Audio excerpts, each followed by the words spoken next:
Hello friends, સ્વાગત છે તમારું મમતાઝ કિચનમાં। આજે આપણે બનાવીશું પાલક પનીર।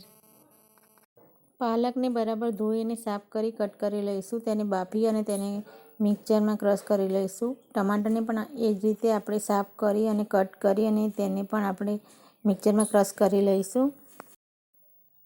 લસણ અને 2 લીલા મરચાંને ખાયણીમાં ખાંડી લઈશું। પનીરને પણ કટ કરી લઈશું અને ડુંગળીને એકદમ ઝીણી સમારી લઈશું। વઘાર માટે એક કઢાઈ લઈશું।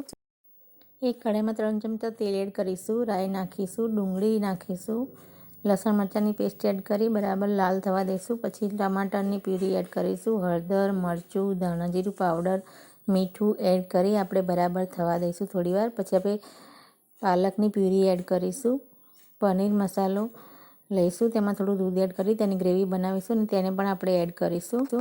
કટ કરેલા પનીરના પીસ એડ કરીશું, થોડીવાર થવા દઈશું। તો રેડી છે આપણું પાલક પનીર।